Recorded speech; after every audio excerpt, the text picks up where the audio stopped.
हुन जे लाइ मुंहिंजो मैसेज आहे कुझु हुन हवाले सां ॻाल्हाईंदुसि। इहो जेको प्रोफेशन आहे वकालत जो प्रोफेशन, इहो इंतिहाई मुक़दस प्रोफेशन आहे। तव्हां ॾिसोसि त वकील अलाह ताला जे सिफ़ाती नालनि मां सां हिकिड़ो नालो बि आहे।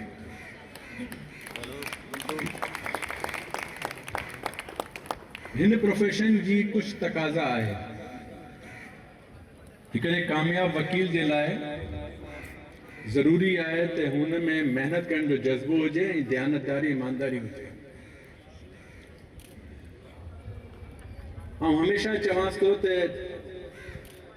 जेकी असांजी पोज़ीशन अॼु आहे, तव्हां वटि स्टेज ते सीनियर एडवोकेट्स वेठा आहिनि। चांडियो साहब आहे, शफ़ी चांडियो साहब आहे, धारीजो साहब आहिनि, लियाकत शर साहब वग़ैरह आहिनि। ही तव्हांजे शहर जा सीनियर वकील आहिनि। 25-30 साल पहिरीं जूनियर वकील हुआ, महिनत करे हिन मुक़ाम तक आया आहिनि। खैरपुर मां तव्हांजी बार मां इलाही वकील साहिबान हाई कोर्ट जा जज थिया आहिनि, सुप्रीम कोर्ट जा जज थिया आहिनि। ही सीनियर एडवोकेट ऐं इवन आउं अॼु चीफ जस्टिस आहियां, सुभाणे कोन हूंदुसि। सुभाणे मुंहिंजी जाइ ते को ॿियो मुंहिंजो बिरादर जज चीफ जस्टिस हूंदो।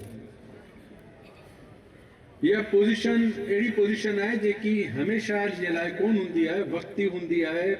असीं पंहिंजो किरदारु पंहिंजे टाइम में अदा कयूं था। हुन खां पोइ रिटायरमेंट आहे, ज़िंदगी जा ॿिया मामला आहिनि। इहा पोज़ीशन हिकिड़ो ॾींहुं ईंदो आहे असांजे कैरियर में जॾहिं असांखे ख़ाली करणी थी पवे।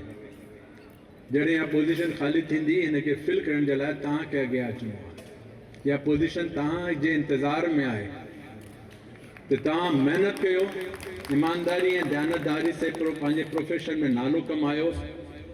तव्हां अगरि मुसलसल वकालत जे प्रोफेशन में रहंदव त पोइ वॾा वकील थींदव।